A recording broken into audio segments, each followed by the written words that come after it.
Surjewala half mat ಅದನ ಮತ್ತು collection ಇಲ್ಲಿ ಬರೋದಕ್ಕೆ ಕಲೆಕ್ಷನ್ ಸಲುವಾಗಿ ಖಂಡ್ರವ್ರ ಬಲ್ಲಿನೂ ಬಂದು ಅದಕ್ಕೆ ಬಂದಿರಬೇಕು.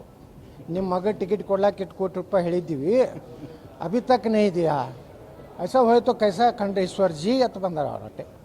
ಈಗ ತೊಗೊಂಡು ಹೊಂಟಾರ, ಈಗ ಮಂದಾಗ ಹೋದ್ರಿ ನಾ ಈಗ ಹಿಂದೆ 4 ಮಂದಿ ತೊಗೊಂಡು ಹೋದ್ರು. ಯಾರೇ ಯಾಕೆ ಆಗಬಾರ್ದು ಅನ್ನೋದು ನೀವು ಮಾಧ್ಯಮದವ್ರು ಹೇಳ್ರಿ. ನಾಲಿಗೆ ಹರಿಬಿಡು ಯತ್ನಾಳ್ ಎಂದೂ ಮುಖ್ಯಮಂತ್ರಿ ಆಗೋದು ಹೊಡಿತೀರಪ್ಪ, ನೀವೇ ಚಾನಲ್ದವ್ರು ಹೊಡೀರಿ.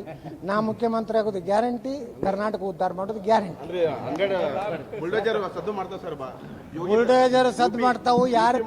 ಯಾರು ಪಾಕಿಸ್ತಾನ ಪರ ಘೋಷಣೆ ಕೊಟ್ಟರೆ ಬಾಯಾಗ ಹಿಂದೆ 2 ಹೊಡೆದು ಅಲ್ಲೇ ಸರ್ಕಾರ ಪ್ರೀತಿ ವಿನಯದಿಂದ ಸರ್ಕಾರ ಕೇಂದ್ರದಾಗ ಕೆಲಸ ಮಾಡ್ಕೋಬೇಕು.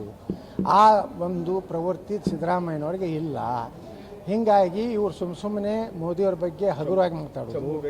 ಅದಕ್ಕೆ ಚಂಬು ಅವರಿಗೆ ಕೊಡ್ತೀವಿ 2024 ನಂತರ ಎಲ್ಲ ಕಾಂಗ್ರೆಸ್ನವ್ರದ್ದು ಎಲ್ಲ ಅಕ್ರಮ ಆಸ್ತಿ ಇತ್ತು, ಎಲ್ಲ ತೊಗೋತೀವಿ, ತೊಗೊಂಡು ಬಡವ್ರಿಗೆ ಹಂಚ್ತೀವಿ.